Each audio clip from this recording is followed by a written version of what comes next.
یہ تاریخ امت مسلمہ میں حضرت مولانا محمد اسماعیل ریحان صاحب دامت برکاتہم نے لکھا ہے، جلد نمبر 2 صفحہ 657 پر، حضرت عمر فاروق رضی اللہ عنہ کی خلافت میں حضرت عبداللہ بن عباس رضی اللہ عنہما، یہ اس وقت جوان تھے، شباب تھا ان پر، اس کے باوجود خلیفہ ثانی انہیں خصوصی مجلسوں میں اکابر صحابہ کے ساتھ شریک کرتے تھے۔ صحابی تو کوئی نہیں بن سکتا، یہ یاد رکھیے گا، نقل کر سکتے ہیں۔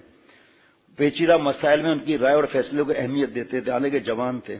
ان کے والد گرامی حضرت عباس رضی اللہ عنہ نے یہ دیکھ کر ایک بار فرمایا، میں دیکھتا ہوں کہ امیر المومنین تمہیں خلوت میں بلاتے ہیں، تم سے مشورہ لیتے ہیں اور اکابر صحابہ پر تمہیں ترجیح دیتے ہیں، میں تمہیں 4 باتوں کی نصیحت کرتا ہوں۔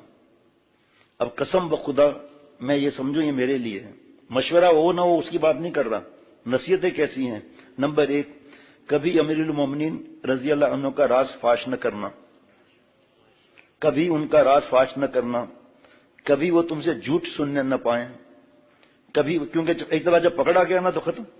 حضرت امام بخاری رحمۃ اللہ علیہ حدیث پاک لینے گئے تھے پہاڑوں پر، تو جانور کو ایک آدمی جس سے حدیث لینی تھی، وہ جانور کے آگے برتن رکھ رہا تھا، ایسے کر کے جانور قریب آئے۔ حضرت امام ابو حنیفہ حضرت امام بخاری رحمۃ اللہ نے قریب لا کر دیکھا، اس میں کچھ بھی نہیں تھا، واپس جانے لگے۔ تو کھٹکھٹ ہوئی، اس نے دیکھا، ارے آپ کون ہیں رکیں کس لیے آئے تھے؟ کہ جس کام کے لیے آیا تھا وہ مجھے ضرورت نہیں رہی۔ کہ کیا بات ہے؟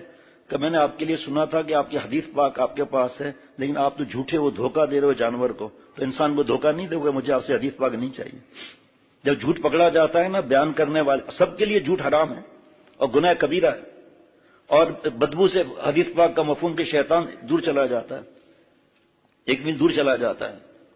تو فرمایا کبھی ان کا راز فاش نہ کرنا، کبھی وہ تم سے جھوٹ سننے نہ پائیں، ان کے سامنے کسی کی غیبت نہ کرنا، ان کے سامنے کسی کی غیبت نہ کرنا، ان کی خیر خواہی کی بات ان سے کبھی مت چھپانا، ان کی خیر خواہی کی بات ان سے کبھی مت چھپانا۔ حضرت عبداللہ بن عباس رضی اللہ عنہما نے ان میں سے ایک بات کو ہزاروں نصیحتوں سے زیادہ اہمیت دی، ہزاروں نصیحتیں اس میں 4 کو اہمیت دی، اور خلفائے راشدین کے مشیر خاص رہے۔ اللہ تعالیٰ اس لیے باتیں نہ ہو، اللہ میرے دل میں بھی اتار دے اپنی رحمت سے یہ باتیں۔